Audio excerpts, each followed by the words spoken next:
Good morning, everyone. It is the 26th of November 2017 and it is currently 6:30 in the morning. Yesterday marked the start of the election in Queensland. Now, if you did not know, the candidate for Labor Premier is Anastasia Palaszczuk. She is also the current serving Premier of Queensland.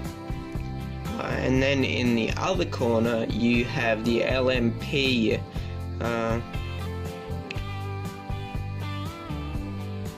candidate for Premier, Tim Nichols. Now, this fight was much less close than I thought it was going to be. And the media too. The media was kind of making it out to be a really close kind of election. And not to say that it isn't, but where I'm currently at right now, what I'm currently looking at, all the information, there is a much higher chance that Labor will be governing at the end of this. Yeah. And that's something I'm really, really glad to hear, because I've never been so against the LNP before until this election. Even in the last federal election, I wasn't that against the government. I was kind of I just wanted Tony Abbott out rather than anything else. But this election will decide what happens to Queensland. Now, if you're not from Queensland, you probably don't know, but the LNP have a recent history of being destructive when in power. You go back to Campbell Newman, he axed 12,000 public service jobs. So firefighters, policemen and women, teachers, correctional service workers, etc., etc. He could not explain that, and it was just a terrible move. He also did some really stupid things, which you can just go check out on another video if you really want to see all the retarded things he's kind of done as Premier. And I'm just surprised people actually voted him in for a second term. But after his second term, they were really, really dissatisfied with Labor. The LNP rather. But anyway, currently at where I'm sitting right now, it seems like Labor will win this election quite easily. It does seem like that. Not to say that there isn't a chance for the LNP, like they're still counting votes, and there still could be a presence of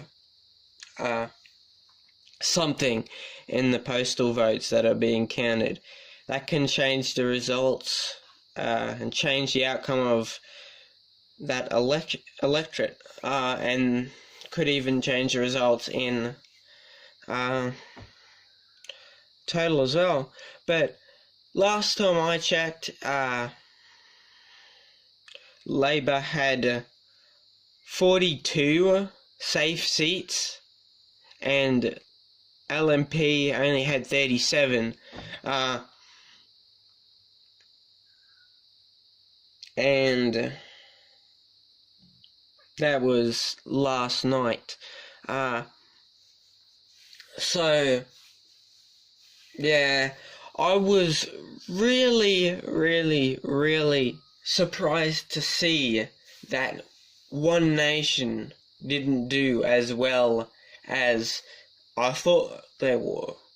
Like, I'm not a fan of One Nation, I've got to say. Katter's Australian Party has always been a better party in my eyes. But to see how poorly One Nation did at the polls was just crazy. Like, at the moment, it doesn't seem like One Nation will get a seat, period. And after their big campaign message, all that stuff on the news about how strong they are and how they're going to hold the balance of power, but really the case is not that at all. And even with the big debate they had over who would side with One Nation if there was a hung parliament, everyone still thought it would happen, and they would be the decision maker. They would be the people who choose our next government. But that really is not the case at all. It seems more likely at this point that the LNP will get a majority than One Nation will get a candidate. That's the simple thing about it. Now, we're also looking at some key seats in the campaign for One Nation quickly. Budrum, Steve Dixon, leader of Queensland's division of One Nation. That's his seat. It does appear that he's lost that seat to the LNP. And Gympie, which is a seat that I really thought had a lot of traction behind the One Nation candidate there. But it turns out that the ALP won by quite a margin. We also got the Katter boys over in North Queensland. We've got in Hill, far northern electorate, we've got Shane Knuth winning that vote by quite a impressive amount, I've got to say. Probably one of the biggest margins of win, apart from in Inala, which is the Premier's seat. She seemed to have got that seat in the bag with about 70% of the popular vote there. And which just shows how popular she is in her seat. You've also got Clayfield, which is the electorate for Tim Nichols. He does have that in the bag, I think, as well. He's going to win that electorate back. Not in a as big of a difference, though. Looks like Anastasia's done much better in her home seat than he has, but nonetheless, they're both going to win their seat back, so that's good. Looks like One Nation's the only one who's not going to come home with their own seat for their leader. But yeah, having One Nation have 0 electorates held, that is crazy. It went from them holding power to them having no seats whatsoever. That is quite a blow to One Nation's overall confidence, I think, as Queensland is one of their major areas that they focus on and that they have had their most success in, definitely.